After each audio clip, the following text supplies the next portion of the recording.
Shabbat Shalom a Memorá. Vamos entonces con el inicio de la Parashat, el comentario de la Parashat número 21, que se denomina Kitixá.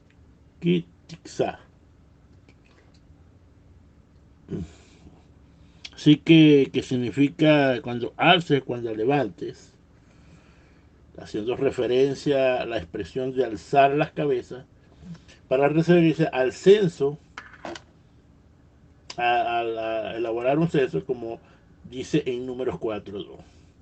En el sentido, ¿verdad? Este es el sentido de esta frase, es cuando vemos, es no contar directamente, sino que cada una de las personas entregaba medio shekel de plata y luego la cuenta de los ciclos sabrían el número total y así no contarías directamente, sino indirectamente. Esto es porque contar directamente en público, como lo vamos a ver más adelante, trae problemas.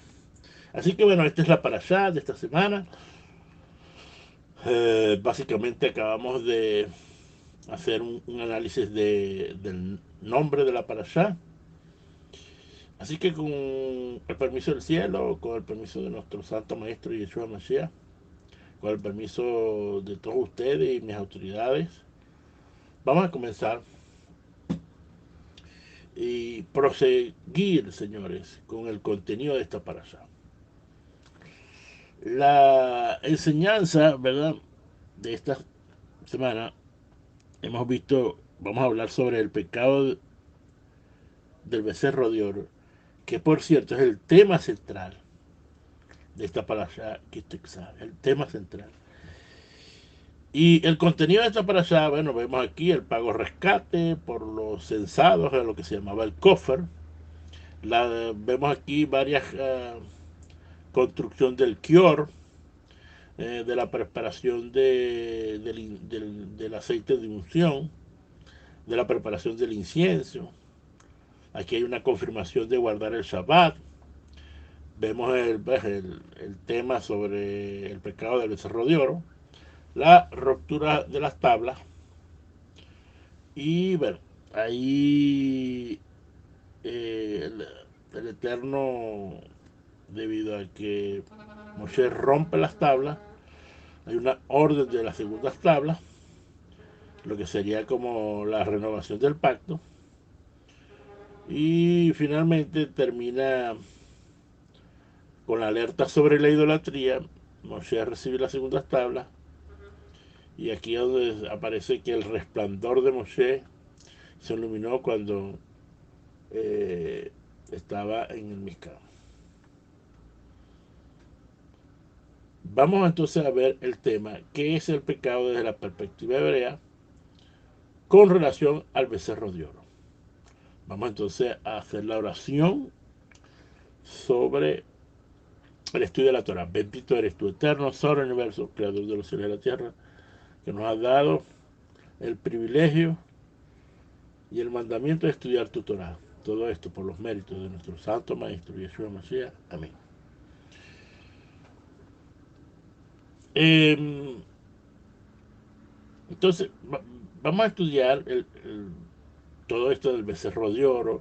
Vamos a desglosar cada uno de los términos en hebreo. Vamos a hacer un estudio básico, semántico de cada palabra. Pero para entrar en contexto, debemos recordar, ¿verdad?, que en Shemot 24, Moshe sube al monte Sinaí, porque ahí el Eterno le iba a entregar las tablas de la ley, que servirían como testimonio para el pacto entre Israel y Hashem. Y en Shemot 32, ¿verdad?, del 1 al 4, hay una historia eh, bien interesante que nos puede dar idea, pues, del tema que estamos hablando hoy. Es muy importante. Eh, Dice en Shemot 32:1, dice, pero como el pueblo vio a Moshe que se tardaba en bajar del monte, ¿verdad? Que había ido a buscar la plata, se reunió entonces el pueblo alrededor de Aarón y le dijeron, reclamando, levántanos y haznos dioses, ¿verdad? Que vayan delante de nosotros. Porque este Moshe, el varón que nos sacó de la tierra de Egipto, no sabemos qué le ha acontecido. Interesante esta parte porque aquí hay tres puntos básicos. El primero es que el pueblo vio que Moshe se tardaba en bajar del monte Sinai. Eh, Según nos cuentan los sabios de Israel en sus midrash, en sus estudios, que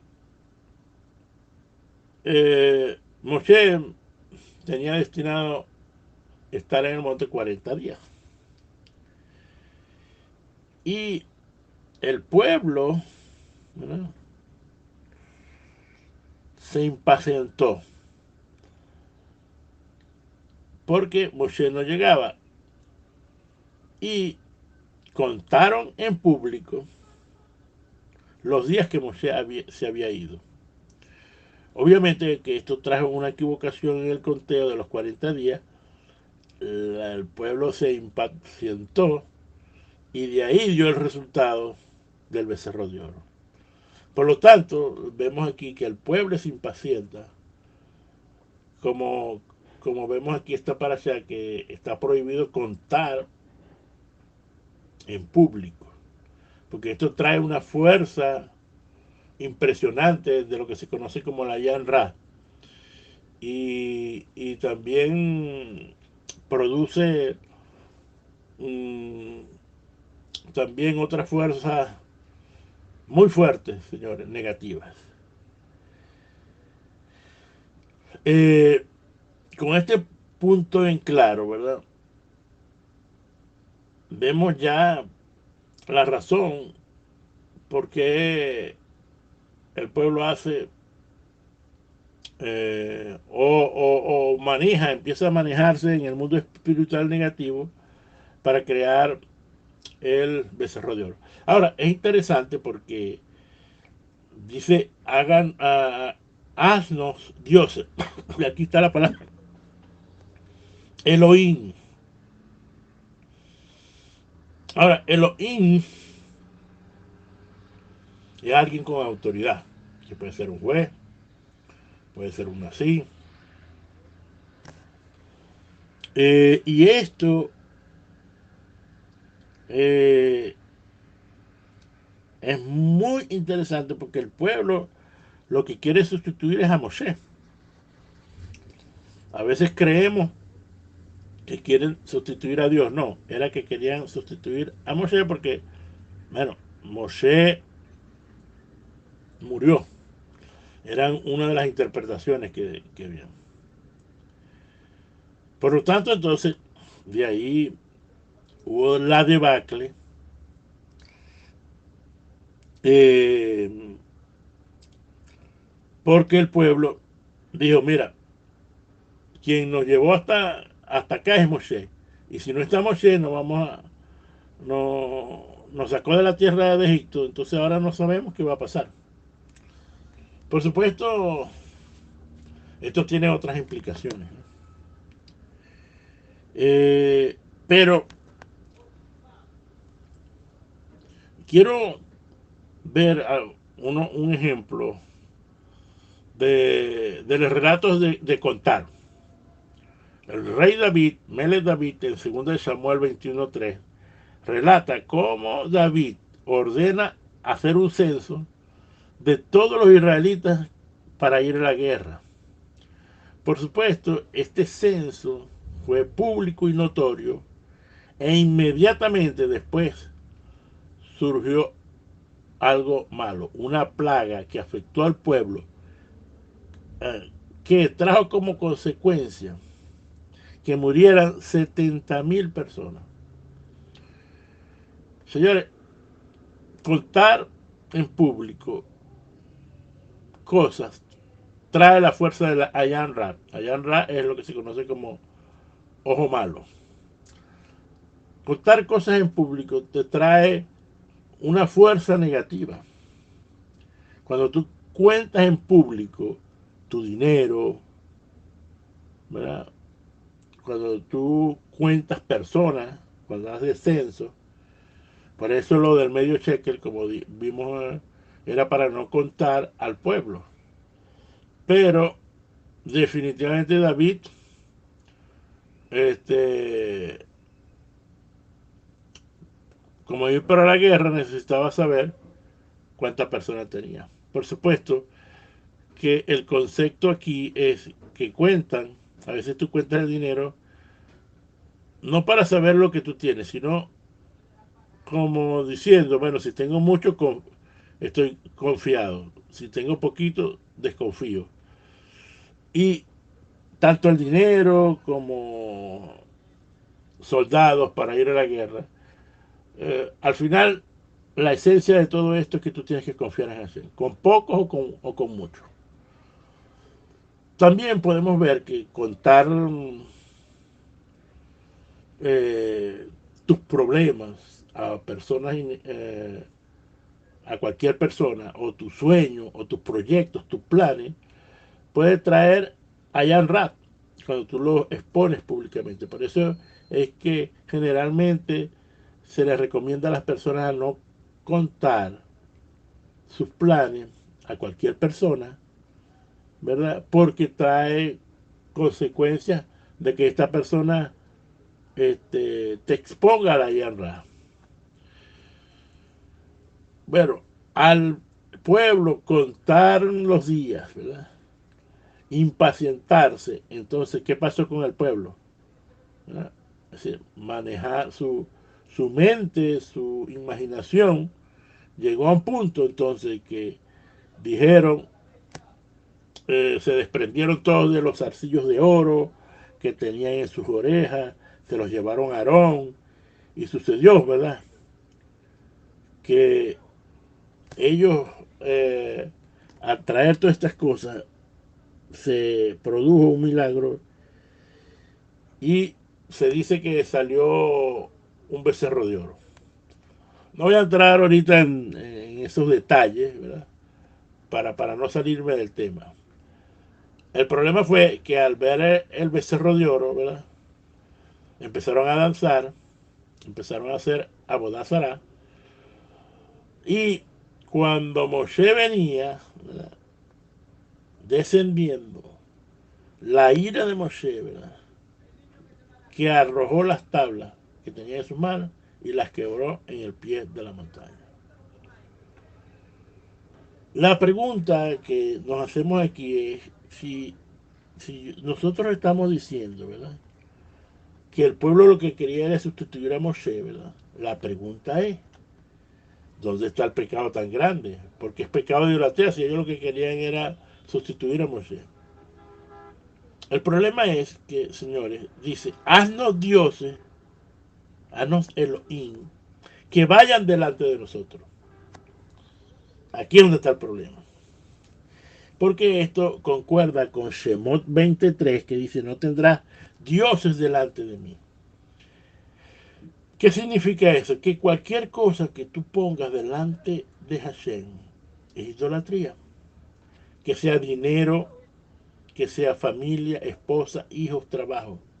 Cualquier cosa que tú pongas delante de Hashem es idolatría.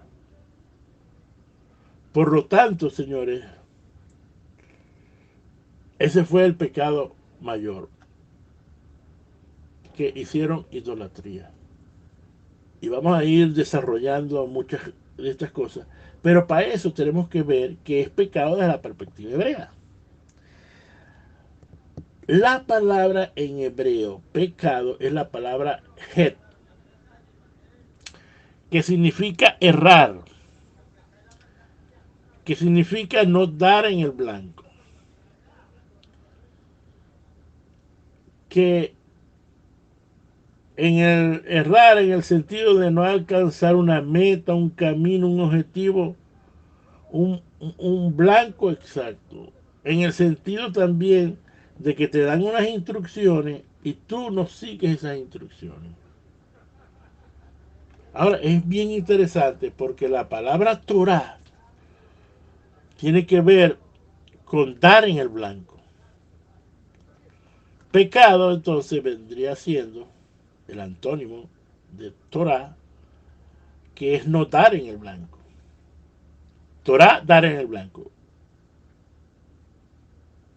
Errar es no dar en el blanco. Pecado vendría a ser no dar en el blanco. Fíjense una cosa. En hebreo, la palabra het tiene que ser la persona que no da en el blanco, es decir, o, no, o actúa fuera de las instrucciones dadas por Hashem. Al final, ¿verdad? Los pecados son iguales delante del Eterno. Porque tú estás actuando o tú no estás siguiendo las instrucciones. Por supuesto, los pecados traen su consecuencia. Y cuando nosotros actuamos con nuestra propia voluntad, nuestro propio deseo, y no tomamos en cuenta al Creador, entonces eso podemos llamarlo idolatría, señores. Por lo tanto, nada de lo que hagamos debe estar fuera de la voluntad de Hashem. Todo lo que esté fuera de la voluntad de Hashem es idolatría. La pregunta ahora es, ¿qué es idolatría en hebreo? Desde una perspectiva. Es la palabra abudá zará, que si la traducción literal significa servicio extraño. Eso es lo que significa. Ahora, vamos a desglosar la palabra. La primera palabra es abodá, que tiene básicamente dos significados. Una que es servicio, que es una función o una actividad a realizar. Como dice Joshua 24:15, yo y mi casa serviremos, aquí está la palabra abodá, al Eterno. El otro significado es trabajo. Hoy en día, en Israel, se dice abodá al trabajo, al menos en esencia. Es así. Cuando dice que vas para el trabajo, vas a ir a tu abodá. Y un trabajador se le dice un obed. Un obed. En Éxodo 34:21 dice, 6 días trabajará. Y ahí está la palabra abodá.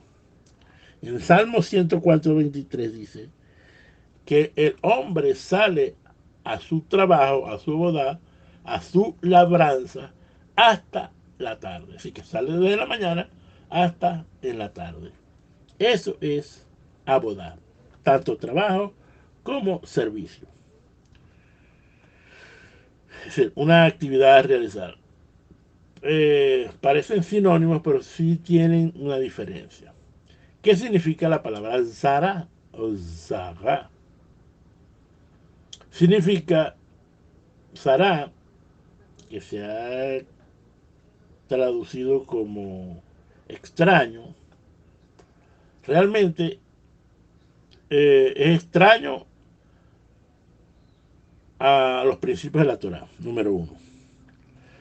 Pero en su esencia, Sará significa dispersión, desechar, mmm, dispensación, apartarse, esparcir, como dice en Vallecra 26:33, y os esparciré, Zagá, entre las naciones y desenvainaré espada en pos de vosotros, y vuestra tierra estará asolada y perderán sus ciudades. Obviamente que esta es una referencia, ¿verdad?, a debido al pecado del pueblo de Israel, ¿verdad? fueron desechados hacia las naciones.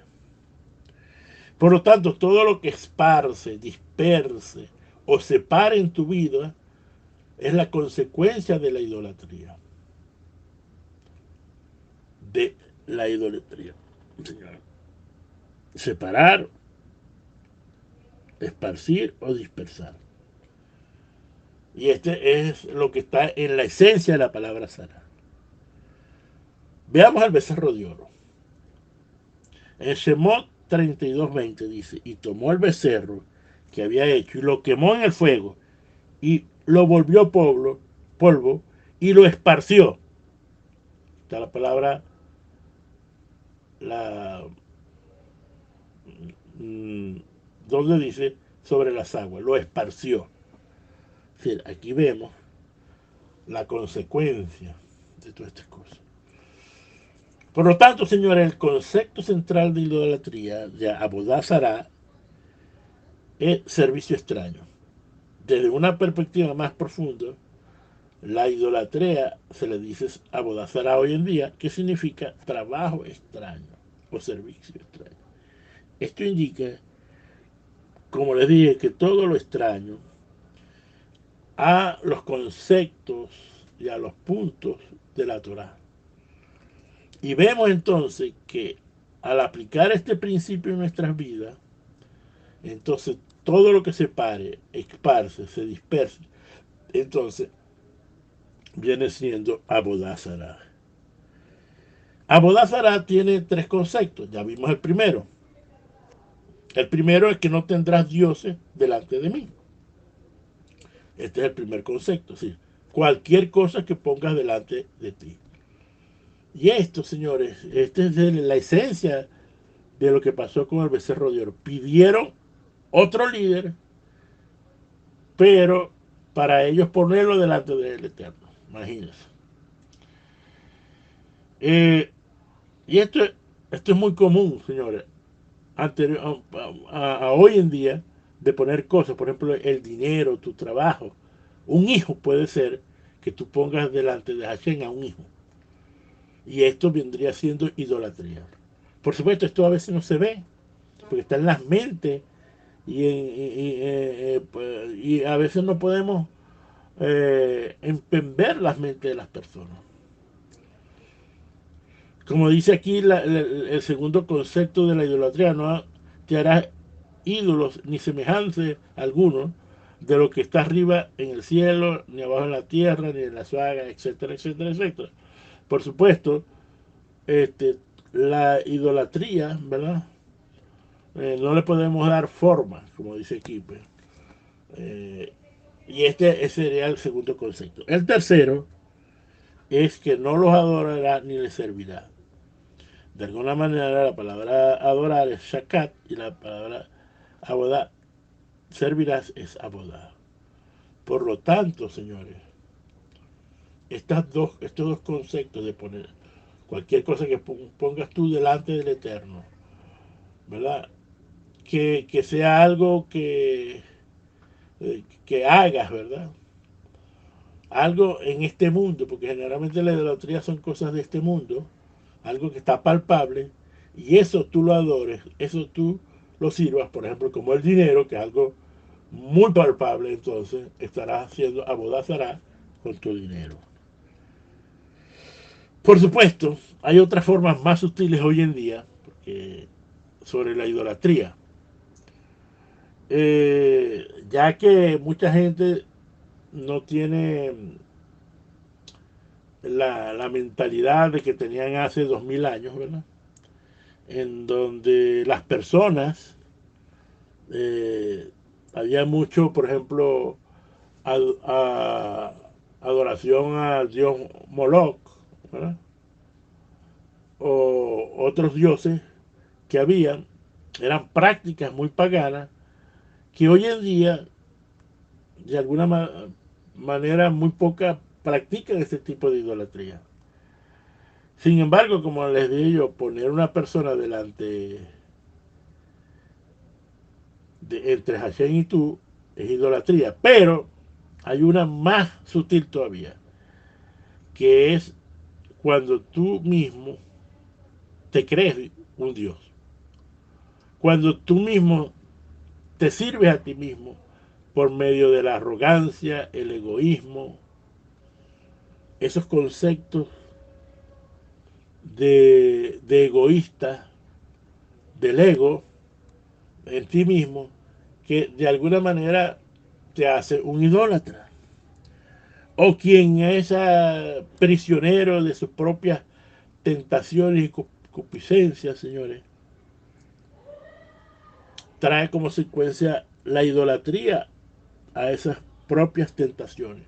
O como el que se rinde a los propios placeres o sus gustos que van en contra de la Torah. Como usted puede ver, el concepto de Abodazara es intenso, pero podemos ver que la mayoría de las cosas está básicamente en nuestro pensamiento, señores.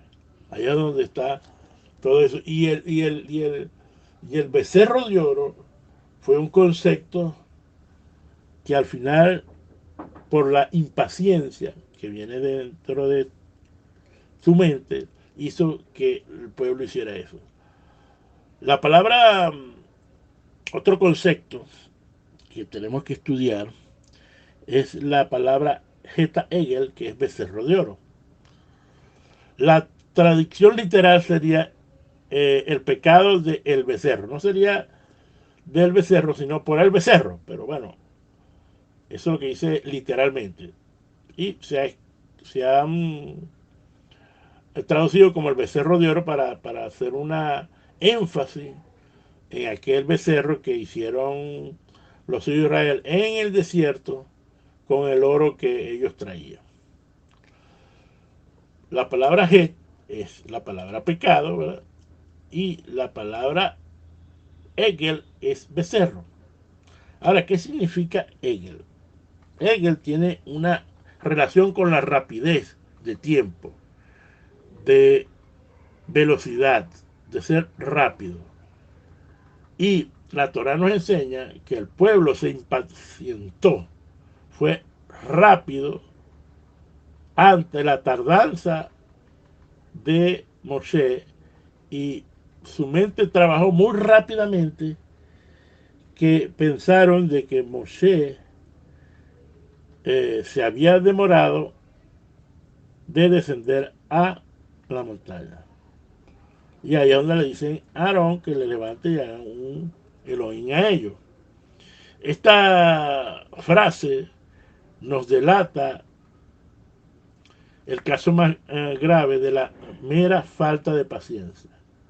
¿Por qué? Porque no solamente, es decir, la falta de paciencia trajo impaciencia y trajo un problema mental. Cuando tú tienes falta de paciencia, tienes un problema mental, porque entonces aquí viene lo que se conoce como Egel, que tiene la misma raíz de Nafga, que es redondo. Esta raíz entonces de redondez puede ser tanto positiva como negativa. Por ejemplo, la redondez negativa es cuando una persona cree en los ciclos de la naturaleza, que son diosos, sin reconocer la providencia divina del mundo. Por ejemplo, como el sol, la luna, las estrellas, son astros redondos, ¿verdad? Y esta redondez, ¿verdad? Cuando tú no reconoces que el sol, la luna, las estrellas son trabajan con la providencia divina del Eterno, cuando tú crees que ellos tienen su propio sistema, su propia fuerza, entonces tú entonces traes esta redondez negativa. Igual que las monedas, el dinero. Las monedas son siempre representativas del dinero y son redondos. Pero cuando tú no ves al Eterno, quien es el que te suple esas monedas, es el que te suple el dinero, entonces entras en el mundo de la idolatría. Así que básicamente hemos estudiado todos los conceptos en hebreo. Ahora vamos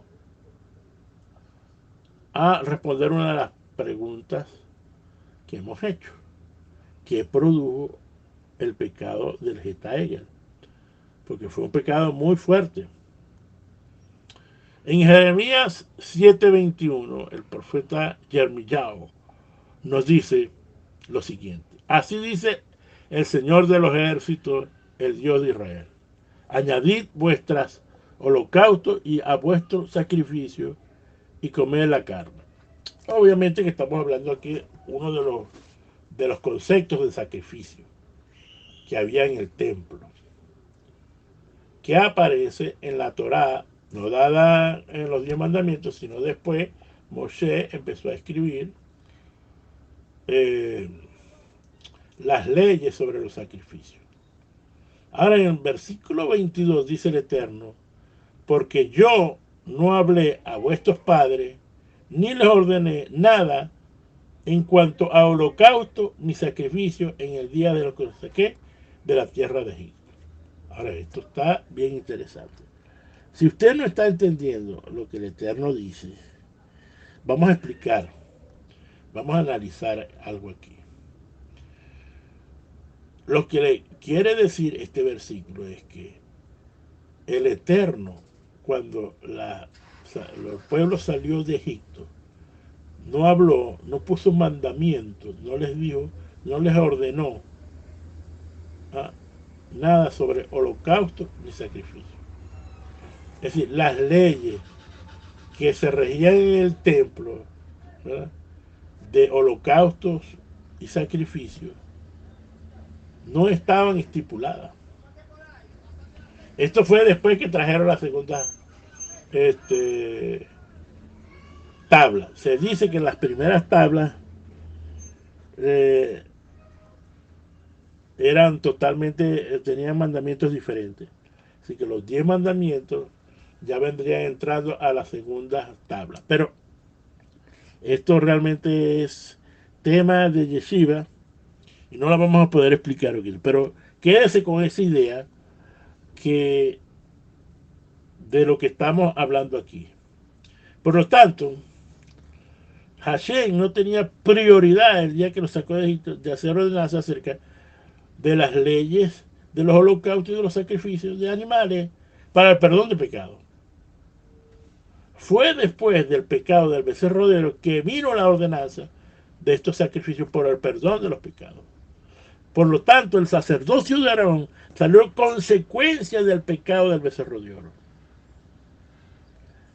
Ahora usted está entendiendo, señores, que cuando Yeshua tiene otro tipo de sacerdocio de acuerdo a Melquisedec, que fue el que se debió de establecer, ¿verdad?, cuando el pueblo salió, porque le dijo, yo quiero que ustedes sean una nación de ¿qué?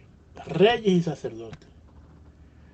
De Melquisedec, señores. De Melquisedec. Ahora, eso es lo que está detrás de todo esto. El sacerdocio de Aarón, los sacrificios del templo, fueron consecuencia de este pecado del becerro de oro. ¿Cuál era la prioridad de Hashem? Aparece en el versículo 23, sino en esto les mandé diciendo, escuchad mi voz y yo seré vuestro Dios y vosotros seréis mi pueblo. Esta era la prioridad de Hashem.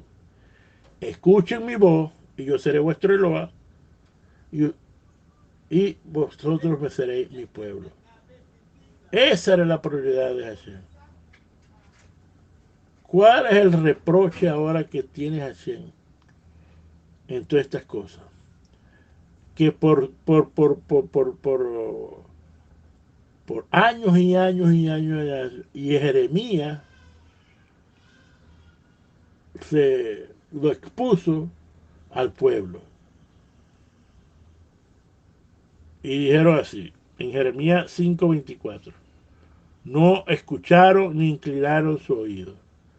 Dice Hashem, escuchad mi voz y yo seré vuestro Dios y vosotros me seréis mi pueblo.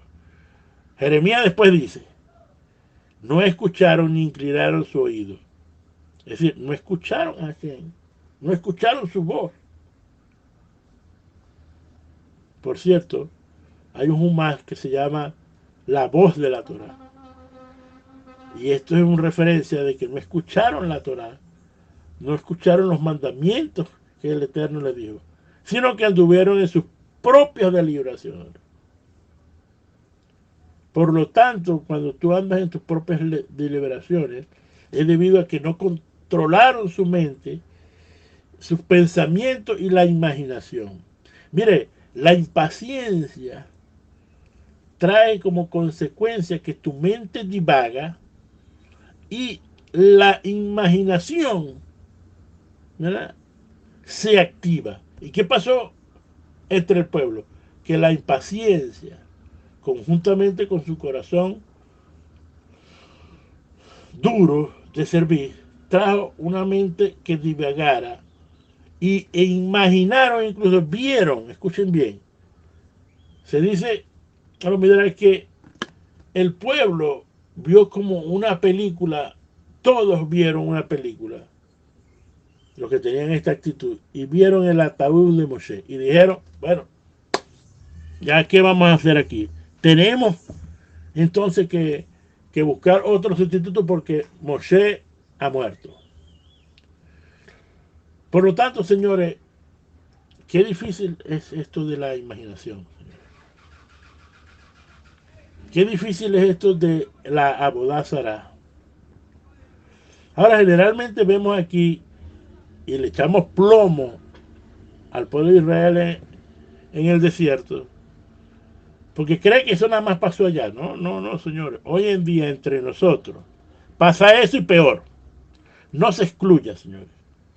Usted está también sujeto a pasiones. Usted es un hombre o una mujer sujeto a pasiones y usted puede caer en cualquier momento. Así que por lo tanto, hoy en día, entre nosotros, ¿verdad?, no debemos de excluirnos. Por eso es que en Jeremías 2:13 nos dice, dos males ha hecho mi pueblo. Me dejaron a mí fuente de agua viva y cavaron para sí cisternas. Cisternas rotas que no retienen agua. La pregunta es por qué nosotros los hombres hacemos esto. Hombres y mujeres, ¿no? Obviamente. En el versículo 24 dice que por la dureza de nuestro corazón malvado, y fueron hacia atrás y no hacia adelante, como había dicho el Eterno. Desde el día que vuestros padres salieron de la tierra de Egipto hasta el día de hoy. Es decir, que esto de hoy, a pesar de que es cuando tú estás hablando de eso, pero cualquiera puede interpretar que hoy en día seguimos en esto.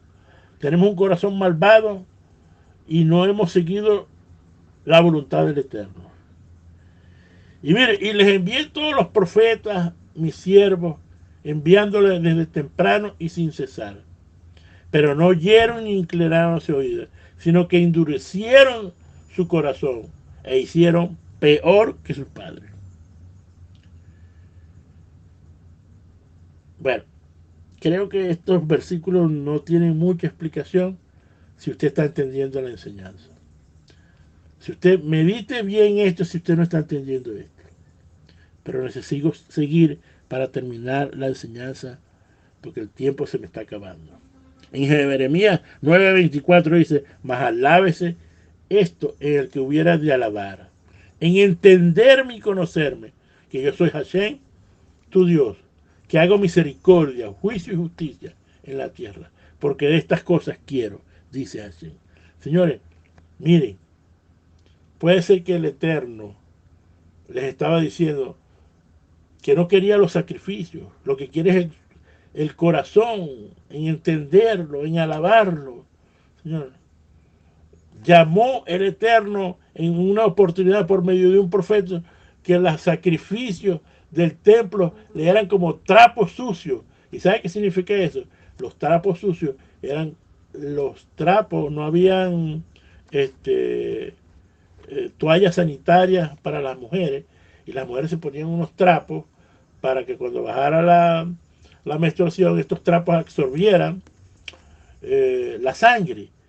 Y imagínense de que los sacrificios los estaba llamando trapos sucios. ¿Por qué? Porque Hashem dice que lo que él quiere es que lo entiendan, que sigan sus instrucciones en conocerme, que yo hago misericordia, juicio y justicia en la tierra, porque estas cosas quiero, dice Hashem. Por lo tanto, debemos entonces concentrarnos más en tener una relación íntima con Hashem. Necesitamos, señores, buscar todo esto para reflexionar. Finalizando la enseñanza, les voy a hacer preguntas a ustedes de reflexión. Le preguntan, ¿cuál es tu becerro de oro en tu vida? ¿Tienes becerro de oro? ¿Has analizado si hay becerros, si hay Zeta Egels en tu vida? ¿Eh?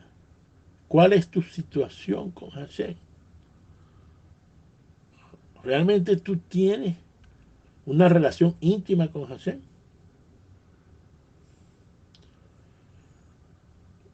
¿Cómo está tu mente? ¿Cómo está tu paciencia?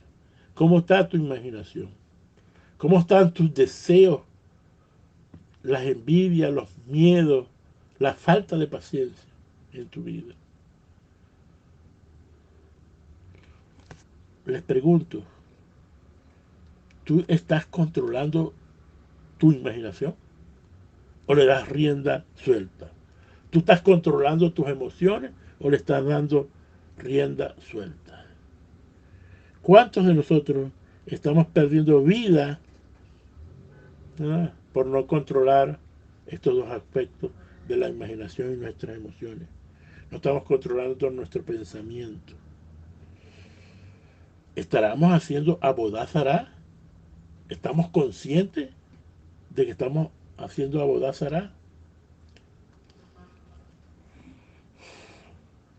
Señores, busquen hacer Avodah Hashem, que es hacerse de acá, buenas obras, ayuda al prójimo, estudio de la Torá, las tefilot, todo lo bueno.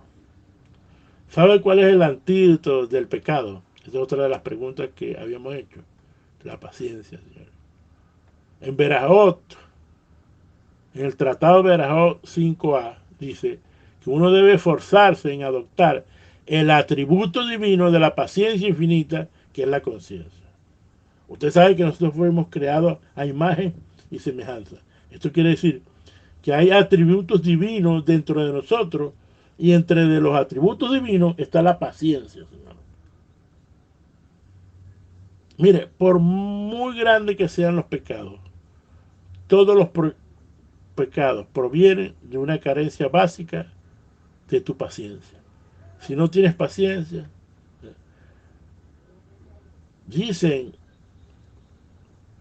que Adán y Eva, si hubieran esperado un poco más de 3 horas hasta el comienzo del Shabbat, antes de comer del árbol del conocimiento del bien y del mal, hubieran dado las bendiciones del gran Edén por toda la eternidad.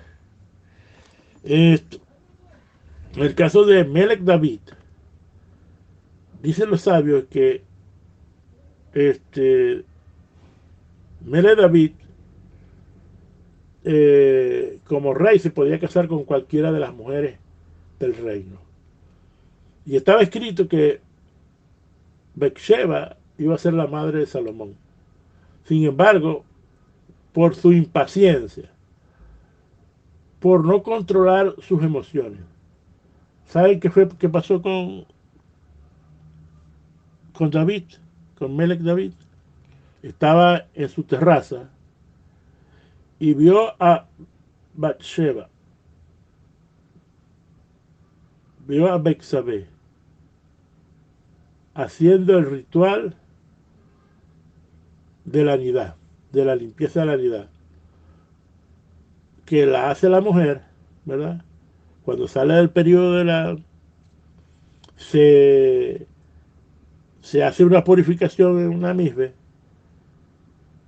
y se unta de aceite y perfume para entonces prepararse para su esposo. Y Melech David vio a esta mujer y participó de ella antes de haber esperado la sentencia. E impacientemente, compulsivamente, ¿verdad? Esa fue la esencia de su pecado. Por lo que vio. Se dejó controlar por sus emociones. Se imaginó qué podía hacer con esta mujer. Y ahí entró el problema. Debemos, señores, de tener paciencia. Señores, usar este recurso que está dentro de nosotros porque tenemos esencia de Hashem. Tener paciencia con nuestras parejas, con nuestros hijos, con nuestros hermanos, con nuestros vecinos, con el prójimo mismo. En vez de exigirle al esposo y al esposo, ¿verdad?, que sean mucho más perfectos para nosotros, debemos concentrar en ratificar primero nuestro propio carácter con la ayuda de Hashem. Debemos tener muchísima paciencia con nuestros hijos o con nuestras hijas. Debemos tener todas estas acciones, señores. Debemos de entender todo esto. Si no entendemos esto, no vamos a poder seguir hacia adelante. Hay algo que, para terminar, les tengo que decir. Que la paciencia llega la habilidad de trascender nuestro innato carácter mortal y cumplir con el mandamiento de emular a Hashem. Como dice Hashem, así Él es misericordioso, también nosotros podemos ser misericordiosos. Así como también Él es infinitamente paciente, también nosotros debemos ser pacientes. Esto aparece en el Tratado de Shabbat 133b y en la Miné Torah 1.6. Como dice Rashi, debemos ser como Moshe, como dice en Números 12.3. Moshe era un hombre muy humilde y Rashi dice que era sencillo y paciente. Nuestro santo maestro en Lucas 21.19 te dice: tened paciencia y así ganaréis sus almas, señores. La paciencia va a generar que incluso entres en el Olam Abba. Salmos 41. Pacientemente, dice Melech David, esperé en el Señor. Él se inclinó a mí y oyó mi clamor. Romanos 5:3.